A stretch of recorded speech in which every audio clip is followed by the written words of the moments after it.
اور سارے میرے پختونخوا کے ایم پیز، اور مجھے نہیں پتا کہ ایم این ایز بھی ہیں، لیکن جو سارے ممبر جو پروونشل اسمبلی کے جتنے بھی ہمارے ارکان ہیں، میں سب سے پہلے تو آپ سب کو یہ واضح کر دوں کہ جو میں نے کل پنجاب اسمبلی سے اپنے جو پارلیمنٹری پارٹی سے ایڈریس کیا تھا، تو اس میں ایک غلط فہمی ہوگی، وہ میں ذرا آپ سب کے سامنے پہلے واضح کر دوں۔ غلط فہمی ہوگی ہماری اپوزیشن کو، یعنی ہماری جو گورنمنٹ میں بیٹھی ہوئی اور جو پی ڈی ایم کے لوگ ہیں۔ دیکھیں، ہم نے فیصلہ کر لیا ہے کہ ہم نے یہ اسمبلیوں سے، کے پی اور اپنی پنجاب کی اسمبلیوں سے ان کو ڈیزالو کرنا ہے اور الیکشنز پہ جانا ہے۔ ہم نے صرف ان کو، پی ڈی ایم والے لوگوں کو، ان کو ایک پیغام دیا کہ دیکھیں 66% پاکستان میں الیکشن ہوگا جیسے ہم اپنی یہ 2 اسمبلیاں ڈیزالو کریں گے۔ اب 66% پاکستان میں جب الیکشن ہوگا تو جو فیڈرل گورنمنٹ ہے وہ تو اس کا تو کام کرنا ختم ہو جائے گا، کیونکہ وہ تو سارے الیکشن میں چلے جائیں گے۔ جب 66% پاکستان میں الیکشن ہوگا تو فیڈرل گورنمنٹ کیا کرے گی؟ وہ سارے الیکشن میں چلے جائیں گے، اس کا مطلب ملک ہالٹ ہو جائے گا۔ اب میں نے ان کو یہ سمجھایا، کل کوشش کی، اور میرے خیال میں غلط پیغام چلا گیا کہ دیکھیں، میں ملک کے لیے آپ کو آفر کر رہا ہوں، الیکشن تو جب بھی ہوں گے وہ انشاءاللہ چاہے اکتوبر میں ہو چاہے اگلے اگست میں ہو، انشاءاللہ تحریک انصاف نے تو اب جیتنا ہے۔ وہ جیتنا اس لیے ہے کہ لوگوں نے جو ان کی کارکردگی دیکھی ہے پچھلے 7 مہینے میں، لوگ تو یعنی ان سے اتنا متنفر ہے کہ یہ باہر ہی نہیں نکل سکتے۔ یہ جدھر پبلک کے اندر جاتے ہیں ان کو چور کے نعرے لگتے ہیں۔ ملک تو یہ کسی ایک شعبے کے اندر ملک میں کوئی فائدہ نہیں ہوا، یعنی کوئی امپروومنٹ نہیں ہوئی، بلکہ ملک تو نیچے جا رہا ہے۔ سارے جو ان کا جو اپنے 2 بڑے فائنانس منسٹر جو ان یہ لے کے آئے تھے اور یہ تجربہ کار لوگ تھے، وہ اب آپس میں لڑ رہے ہیں۔ وہ جو مفتاح اسماعیل ہے، وہ جو پہلا فائنانس منسٹر ہے، وہ تو اب یہ کہہ رہا ہے کہ یہ ڈیفالٹ کی طرف لے کے جا رہا ہے اسحاق ڈار، اور اسحاق ڈار کہہ رہا ہے کہ اس نے کچھ کیا ہی نہیں ہے جب وہ فائنانس منسٹر تھا۔ دونوں ہی سچ بول رہے ہیں، دونوں ہی سچ یہ بول رہے ہیں کہ ملک جا تو ڈیفالٹ کی طرف رہا ہے، اور دونوں نے کچھ نہیں کیا سوائے سٹیٹمنٹس دینے کے اور ہمارے اوپر تنقید کرنے کے۔ ان کے پاس تو اب کوئی روڈ میپ بھی نہیں ہے اس ملک کو بچانے کے لیے۔ اور جو باہر کی بھی فائنینشیل مارکیٹس ہیں اور پاکستان کے اندر بھی جو بزنس کمیونٹی ہے، ان کو پوری طرح اعتماد ان کے اوپر اٹھ چکا ہے۔ وہ سمجھتے ہیں کہ اب ان کے پاس کوئی اب حل ہی نہیں ہے، کوئی روڈ میپ نہیں ہے، تو لہٰذا ملک کا جو معاشی حالات ہیں وہ بڑی تیزی سے نیچے جا رہے ہیں۔ اور کوئی بھی شعبہ، بزنس لے لیں، انڈسٹری لے لیں، زراعت لے لیں، آئی ٹی لے لیں، ایک اس وقت ملک کے اندر جو اس ملک کو ویلتھ کریشن کر سکتا ہے، دولت میں اضافہ کر سکتا ہے، ایک بھی نہیں ہے شعبہ جو کہ ان کی جو اب اس حکومت کے اوپر اعتماد رہ گیا ہو۔ تو نہ اندر سے کوئی اس کے اوپر اعتماد نہیں رکھتا ہے، نہ باہر سے۔ 75% پاکستانی کہہ رہے ہیں الیکشنز کرواؤ، کیونکہ وہ بھی یہ سمجھ گئے ہیں گورنمنٹ فیل ہو گئی ہے۔ تو اس میں ہم نے صرف ان کو یہ کہا کہ ہم تو یہ کرنے جا رہے ہیں، آپ کو اگر ملک کی فکر ہے تو آپ اس وقت، آپ کیونکہ ملک آپ سے سنبھالا نہیں جا رہا، ملک جا رہا ہے ڈیفالٹ کی طرف، تو آپ بھی الیکشنز کروا دیں، ایک جنرل الیکشن ہی ہو جائے، بجائے یہ کہ 66% پاکستان میں ہوگا۔ یہ میرا مقصد ان کو کہنے کا تھا۔ باقی ان سے بات چیت کس چیز پہ ہوگی؟ ہو ہی نہیں سکتی۔ یہ جس لیے گورنمنٹ میں آئے ہوئے ہیں، اور ہم نے اپنی طرف سے پوری زور لگایا گورنمنٹ کرنے میں، اس میں زمین آسمان کا فرق ہے۔ ان کا صرف گورنمنٹ میں آنے کا مقصد کیا تھا؟ اپنی چوری معاف کروانے کے لیے. پہلے ہی اپنی چوری معاف کروا چکے تھے جنرل مشرف سے NRO لے کے. اب یہ دوسرا NRO انہوں نے لیا ہے, وہ بھی بدولت جو ان کے ہینڈلرز تھے انہوں نے ان کی وہ سہولت کار بنے ان کو دوسرا NRO لینے کے لیے. اور جنرل مشرف کو جو سب سے بڑی تنقید ہوئی تھی وہ اس کے NRO دینے پہ تھی. باقی تو جنرل مشرف نے ان دونوں پارٹی سے ملک کو بہتر چلایا تھا. لیکن اس کو جو لوگ برا بھلا کہتے ہیں, لوگ ابھی بھی نہیں بھول سکتے کہ چوری ہوئی ملک کی. دیکھیں, چوری ہوتی ہے کسی مثلا میرے گھر چوری ہو گئی, لیکن کرپشن ملک کا پیسہ چوری ہوتا ہے. تو جنرل مشرف کے پاس تو اختیار ہی نہیں تھا کہ جو ملک کا پیسہ چوری ہو وہ معاف کر دے. اور اب پھر 1100 ارب روپے کا انہوں نے یہ آئے ہیں, اور ان کا صرف ایک مقصد تھا کہ 1100 ارب روپے کے ان کے کیسز معاف ہوں. تو سب کے کیسز معاف ہوتے جا رہے ہیں. یہ دار بھی بچ گیا ہے. دار کا میں یاد کروا دوں کہ اس سے پوچھا تھا کہ $5 ملین آپ نے اپنے بچوں کو بھیجے ہیں, آپ نے کدھر سے بھیجے ہیں؟ آپ کی انکم میں تو یہ شو نہیں ہو رہا.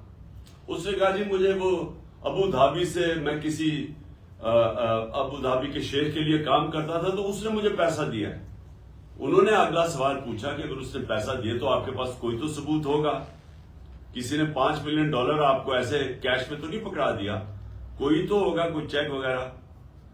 جب اسے یہ سوال پوچھا گیا, وہ اس کے جہاز میں بیٹھ کے جو پرائم منسٹر تھا تب خاقان عباسی, اور وہ ملک سے فرار ہو گیا. اب آ کے انہوں نے قانون اتنا بدل دیا کہ وہ بھی پاک ہو گیا, اور اب وہ مریم بھی بچ گئی ہے. نواز شریف کی تیاری ہو رہی ہے اس کو بھی بچانے کے لیے. آصف زرداری کے کیسز وہ ختم ہو رہے ہیں. 1100 ارب روپے کا ملک کو ڈاکہ پڑ رہا ہے, اور یہی انہوں نے ابھی تک, اگر ان کا کوئی کارنامہ ہے تو وہ ہے کہ اپنے کیسز معاف کروا لیے. اور اس کا جو دوسرا ان کی کوشش ہے کہ کسی نہ کسی طرح عمران خان کو ڈسکوالیفائی کرے, کسی نہ کسی طرح PTI کے لوگوں کے اوپر کیسز کریں تاکہ ہم ناک آؤٹ کر دیں, یعنی ٹیکنیکل ناک آؤٹ کر کے تو ہم کسی طرح الیکشن جیت جائیں, اور یہ نہیں جیت سکیں گے. تو ملک کا اس وقت ضرورت یہ ہے کہ سیاسی استحکام آئے, اس کی وجہ سے معاشی استحکام آئے گا. سیاسی استحکامات آ سکتا ہے صرف ایک طریقے سے, وہ ہے الیکشنز. اور اسی لیے آج 75% قوم اس چیز کے اوپر آ گئی ہے کہ الیکشنز کے علاوہ کوئی دوسرا راستہ نہیں ہے. اور ہم نے ان کو اس لیے آفر کیا کیونکہ ہم اسمبلیاں ڈیزالو کرنے جا رہے ہیں پنجاب اور KP کی, اور وہ اس لیے ہم کرنے جا رہے ہیں کہ ہم سمجھتے ہیں آپ کی یہ ملک کی ضرورت ہے الیکشنز, اور PTI کی ضرورت الیکشنز نہیں ہے اس وقت. PTI تو انشاءاللہ جب بھی الیکشنز ہوں گے تو ہم جیت جائیں گے, بلکہ جتنی دیر یہ بیٹھے جا رہے ہیں اسمبلی میں, ان کا تو گراف اور تیزی سے نیچے جا رہا ہے. تو ہمیں تو فائدہ ہی فائدہ ہے کہ اگر الیکشن ڈیلے بھی ہو جاتے ہیں. لیکن ملک, میں یہ آپ سب کو یہ کہنا چاہتا ہوں کہ جو ملک کے حالات ہیں وہ اس سطح پہ پہنچ چکے ہیں کہ اگر یہ الیکشنز نہ ہوئے تو ہمیں تو یہ ڈر لگا ہوا ہے کہ جب تک یہ الیکشنز کال کریں گے تو وہ ملک تو ادھر پہنچ جائے گا جدھر کوئی بھی کچھ نہیں کر سکے گا اس کے بعد. اور مجھے یہ سمجھ نہیں آ رہی کہ کیا یہ جو ہینڈلرز ہیں جنہوں نے 7 مہینے ان کی مدد کی, جنہوں نے ان کی مدد کی ان کو اقتدار میں آنے کے لیے, اور آپ کی ذرا سٹیٹمنٹ سن لینا مریم کی, اس کی خاقان عباسی کی, اس کی میرے خیال میں رانا ثناء اللہ, اور ان کا ایک اور احسن اقبال, ان کی تو ٹی وی پہ سٹیٹمنٹس ہیں کہ اسٹیبلشمنٹ کے بغیر تو کبھی نو کانفرنس کامیاب ہو ہی نہیں سکتا ہے. ان کی تو سٹیٹمنٹس انہوں نے خود ٹی وی پہ دی ہوئی ہیں. تو جو سہولت کار ان کو لے کے آئے تھے, تو کیا ان کو یہ نہیں پتا کہ ملک کدھر جا رہا ہے؟ اور دوسرا میرا سوال یہ ہے کہ ان کو یہ جو PDM کے لوگ ہیں, ہم سب کو پتا ہے انہوں نے کیا کرنا ہے. انہوں نے پھر ملک چھوڑ کے بھاگ جانا ہے. یہ بھاگنے کی تیاری کر رہے ہیں کہ اگر انہوں نے جب حالات برے دیکھے یا ملک ڈوبنے لگا تو انہوں نے تو باہر بھاگ جانا ہے. ان کے تو پیسے دولت سب کچھ باہر پڑا ہے ڈالرز میں. تو جب روپیہ گرے گا ڈالر کا تو فائدہ ہوگا ان کو. تو اس لیے ان کا سٹیک پاکستان میں نہیں ہے. نواز شریف جو ہے اس کا جو انٹرسٹ ہے وہ پاکستان میں نہیں ہے. وہ فیصلے پاکستان کی بہتری کے لیے نہیں کرتا, نہ زرداری کرتا ہے, کیونکہ ان کے پیسے باہر پڑے ہوئے ہیں. یہ اپنے پیسے بچانے کے لیے فیصلے کرتے ہیں. تو ان کی تو کوشش یہ ہے کہ کیونکہ یہ اب الیکشن جیت نہیں سکتے, ملک کو آگے لیتے جاؤ, ڈیلے کرو الیکشن, جتنا ڈیلے ہوگا یہ سمجھتے ہیں کہ یہ ہمارے اوپر کیسز کوسز کر کے مجھے ڈسکوالیفائی کر کے, اور شاید وہ ماحول بن جائے کہ یہ الیکشن کمیشن تو آپ ان کے ساتھ ملا ہوا ہے, وہ تو بالکل ہر فیصلہ, بلکہ ان کی پارٹی کا کوئی ممبر لگتا ہے کہ جو کوشش پوری کر رہا ہے کہ کیسے ان کو جتانا ہے. تو یہ سمجھ رہے ہیں کہ ڈیلے کر کے یہ کسی نہ کسی طرح یہ الیکشن وہ ایسا ماحول بنا کے تو شاید جیت جائے, اور اگر یہ نہیں جیتیں گے تو انہوں نے باہر بھاگ جانا ہے. اور میری پوری پیشن گوئی ہے کہ انہوں نے, ان کے لیڈرز نے پھر یہ تیسری دفعہ باہر بھاگیں گے, لیکن ملک کو تباہی کے کنارے پہ کھڑا کر کے. تو میں نے آج آپ سب کو اس لیے بلایا ہے کہ آپ کو سمجھ آنا جانا چاہیے کہ ملک کا پولیٹیکل سیناریو ہے کیا. ہم کھڑے ادھر ہیں جدھر یہ ہمارے لیے پی ٹی آئی کا تو گراف اللہ کا شکر ہے کبھی بھی اتنا اوپر نہیں گیا جتنا آج ہے, لیکن ملک کا صورتحال یہ ہے کہ یہ جتنی دیر آپ بیٹھیں گے تو جس طرح میں نے آپ کو شروع میں کہا کہ جو بیرون ملک کا فائنینشیل مارکیٹس ہے وہ مکمل طور پہ ان کے اوپر اعتماد ان کا کھو بیٹھا ہے. موڈیز ہو یا فچ ہو, جو کہ کریڈٹ ایجنسیز ہیں جو دنیا کی ملکوں کی کریڈٹ وردینس ہے اس کا فیصلہ کرتی ہیں, وہ سب انہوں نے پاکستان کو ڈاؤن گریڈ کر دیا. اور یہ جو سی ڈی ایس ہے اس کا مطلب کہ پاکستان کیا قرضہ واپس کر سکتا ہے, اور جو اس کی رسک ہے اب وہ ہم جب تھے 5% پہ تھی, آج وہ پہنچ گئی ہے 100% پہ. یعنی کوئی بھی نہیں اب سمجھتا کہ پاکستان اپنا قرضہ واپس کر سکتا. اس لیے باہر سے تو پاکستان میں پیسہ آنے نہیں لگا, نہ انویسٹمنٹ آنے لگی ہے, نہ پاکستان کے اندر سے انویسٹمنٹ آنے لگی ہے. اور دوسری چیز, جو یہ قرضے مانگیں گے کمرشل بینک سے, انہوں نے اب دینے نہیں ہیں قرضے. تو اس ماحول کے اندر ہمارا ملک ایک مزید خطرے میں ہے. اور پھر سے میں کہہ رہا ہوں کہ وہ ادھر پہنچ جائے گا جدھر خدا نہ خواستہ ہمارے کوئی بھی ہم اس کو کنٹرول نہیں کر سکیں گے. تو یہ تو ہمارا پیغام ان کو بھی ہے جنہوں نے جس طرح میں نے کہا انہوں نے تو باہر بھاگ جانا ہے, لیکن جو ان کے ہینڈلرز ہیں ان کو پتا ہونا چاہیے کہ ملک جدھر کھڑا ہے تو نقصان تو جنہوں نے یہاں رہنا ہے, جن کا جینا مرنا پاکستان میں ہے, وہ نقصان تو ان کو ہونے لگا ہے اور ہو رہا ہے. یعنی ہر روز ملک کے حالات بگڑتے جا رہے ہیں. یا انہوں نے ساری ایل سیز وہ نہیں آنر کر رہے, ساری باہر سے امپورٹس بند کر دی, اور امپورٹس وہ ہیں جو کہ را مٹیریل کے امپورٹس ہیں. اس کا مطلب فیکٹریاں بند ہوتی جا رہی ہیں. انڈسٹری ہماری, ہم نے ریکارڈ بڑی دیر کے بعد انڈسٹری کو اٹھایا تھا اپنی, جو 10.6% پہ گرو کر رہی تھی. ہمارے آخری مہینے میں 26% پہ انڈسٹریل گروتھ تھی, آج وہ 0 پہ پہنچ گئی ہے. زراعت کے اندر ہمارا ریکارڈ 17 سال کے بعد 4.5% ہماری زراعت کی گروتھ ہوئی تھی, اور ہماری 4 فصلیں ریکارڈ تھی 2 سال.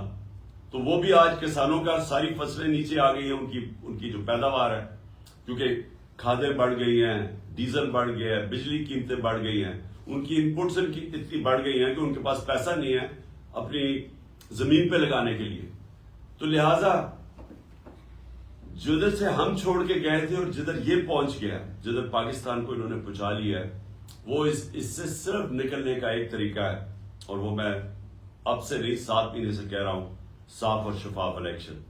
اور میں آپ سب کو آج اس لیے یہ کہا تھا کہ آپ سے میری بات بھی ہو جائے, آپ کو میں بتا بھی دوں کہ میرے ذہن میں کیا ہے. اور میں یہ سمجھتا ہوں کہ آپ سب کو اب تیاری کرنی چاہیے الیکشنز کی. ساروں کو, اپنے ایم این ایز, اپنے ایم پیز, آپ کو اپنے حلقوں میں نکل جانا چاہیے اب. اور آپ کی تیاری صرف خاص طور پہ ایم پیز کے, لیکن مجھے لگتا ہے کہ جنرل الیکشن کی طرف ہم جا رہے ہیں. ناممکن ہے کہ اگر 66% پاکستان میں الیکشن ہو رہا ہے تو اس کے بعد جنرل الیکشن کو روک سکتے ہیں. یہ تو ہم ساروں کو اب کوشش اپنے حلقوں میں تیاری کر لینی چاہیے الیکشن کی.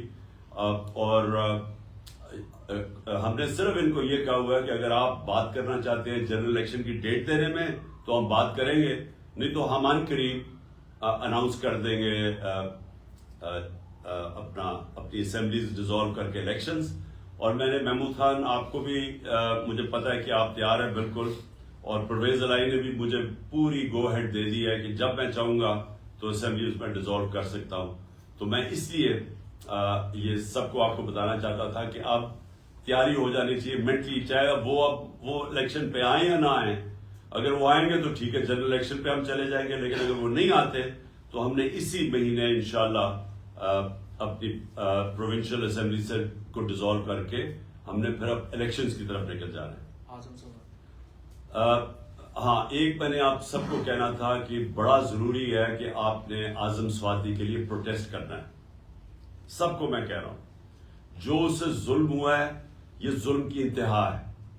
ایک آدمی جس نے ٹویٹ کیا ہے, دنیا کے اندر ہر جگہ آپ کو اجازت ہوتی ہے جمہوریت میں تنقید کرنے کی. ایک ٹویٹ کے اوپر تنقید کرنے پہ اس کو تشدد کیا گیا. ایک 75 سالہ آدمی, اس کو پہلے اس کے پوتا اور پوتیوں کے سامنے مارا گھر میں جا کے, اس کے بعد اس کو لے جا کے یہ ڈرٹی ہیری نے کے آرڈرز پہ اس کو انہوں نے اس کے اوپر تشدد کیا ننگا کر کے. اور اس آدمی کا کوئی بھی اس کے اوپر اس طرح کا ظلم ہوا ہوتا تو اس کا غصہ آنا تھا. اس کے بعد اس کی جو سب سے بڑا ہمارے معاشرے کے اندر, ایک ہمارا معاشرہ اسلامی معاشرہ ہے, اس کی جو ویڈیو بنا کے اس کے گھر اس کی فیملی کو دی گئی, یعنی کون آدمی ہے اس کے بعد ریئیکٹ نہیں کرے گا؟ میری طرح کا آدمی, میں تو خودکش حملے کے لیے تیار ہو جاؤں گا میرے گھر سے مجھے کوئی اس طرح کرے. یعنی میں تو اپنا میں اس کے بعد تو صرف ایک چیز میرے ذہن میں آیا کہ میں نے بدلہ کیسے لینا ہے, اور میں ہر سطح پہ جاؤں بدلہ لینے کے لیے. تو وہ آدمی جب اس کا ذہنی اس کا سوچ دیکھے کہ وہ کدھر پہنچا ہوا ہے, تو اس سے اگر منہ سے چیزیں نکل بھی گئی تو یہ تو دیکھیں کہ ہوا کیا ہے. آپ سب بیٹھے ہوئے ہیں اور میں آپ سب کو جانتا ہوں کہ آپ کو سب کسی سے بھی یہ ہو تو آپ سارے اسی طرح ریئیکٹ کریں. کون غیرت مند آدمی اس طرح ریئیکٹ نہیں کرے گا؟ اور اس کو آپ پکڑ کے اس کے اوپر 30 FIR کاٹ دیا اور اس کو کوئٹہ لے گئے, اور اس کی ہارٹ کی کنڈیشن ہے.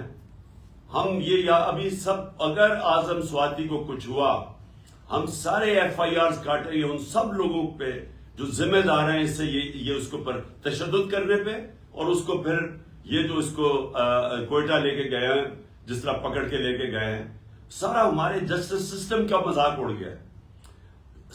پاکستان کے اندر فنڈامنٹل رائٹس, یعنی میں پھر سے بڑے ادب سے اپنی عدلیہ سے کہتا ہوں کہ اگر آپ اس قوم کے فنڈامنٹل رائٹس کی حفاظت نہیں کریں گے تو اور کون کرے گا؟ کہ کس کے پاس ہم جائیں کہ اتنی بڑی وائلیشن ہو رہی ہے انسانی حقوق کی, تو یہاں تو اس کا مطلب جنگل کا قانون ہے, تو طاقتور جو مرضی کر سکے. تو اس لیے میں چاہتا ہوں کہ ساروں کو آپ کو اس کے اوپر سٹیٹمنٹس دینی چاہیے اور کھڑا ہونا چاہیے. آپ کو ساروں میں اپنے لوگوں کو اویئر کرنا چاہیے کہ اگر یہ آج اعظم سواتی سے ہو سکتا ہے تو یہ آپ کے کسی سے بھی یہ ہو سکتا ہے, ہم کسی سے بھی یہ کر سکتے ہیں. یہ نہ سمجھے کہ اعظم سواتی سے وہ, اور ہمارے کئی لوگ سوچتے ہیں کہ چلو جی ہمارے سے نہیں ہوگا. یہ تو ایک دفعہ اگر اس کے اوپر یہ جس طرح کر رہے ہیں, یہ تو کوئی بھی پاکستان میں اس کا مطلب ہم کوئی بھی اگر منہ کھولیں گے اور کوئی اپنا آزادی رائے کا اظہار کریں گے تو ہم کسی سے بھی ہو سکتا ہے. ارشد شریف سے جو ہو چکا ہے, یہ بھی کوئی اس کی کوئی مثال ہے کہ پاکستان کا نمبر 1 انویسٹیگیٹو جرنلسٹ, اور سب کو پتا ہے کہ وہ سب سے کریڈیبل باضمیر آدمی, محب وطن پاکستانی, ساروں کو پتا ہے. اس لیے لوگ اس کو اتنا پسند کرتے تھے, اس لیے وہ اوپینین میکر تھا. لوگوں کو پتا تھا کہ وہ ملک کے لیے کھڑا, ملک کے مفادات کے لیے. اس سے جو ہوا ہے اور اسے جا کے باہر قتل کر دیا. اور مجھے اتنا افسوس ہے اپنے صحافی برادری سے کہ اس کے لیے نہیں آپ کھڑے ہوں گے, اور آپ کی جس کی بھی وجہ سے اس کے لیے کھڑے نہیں ہو رہے, یہ تو اس کا مطلب آپ سب کسی سے بھی ہو سکتا ہے. کسی بھی صحافی اگر ارشد شریف سے ہو سکتا ہے تو کسی سے بھی ہو سکتا ہے. اس لیے میں اپنی قوم کو کہتا ہوں کہ یہ وقت ہے اپنی حقیقی آزادی کے لیے کھڑے ہو. حقیقی آزادی آتی ہے حقوق سے. حقوق ملتے ہیں رول آف لا سے، انصاف سے. تو یہ پاکستان میں وہ وقت ہے. تو آپ سب کو میں یہ کہنا تھا کہ آپ سب کو مینٹلی پریپیئر ہونا چاہیے کہ ہم نے ابھی الیکشن میں بھی جانا ہے اور یہ ہماری مسلسل جدوجہد جاری رہے گی. یہ پہلا قدم ہوگا انشاءاللہ جب ہم اپنی پروونشل اسمبلیز میں الیکشنز کروائیں گے. محمود خان آپ تھینک یو، اور آپ پلیز کچھ کہنا چاہتے ہیں.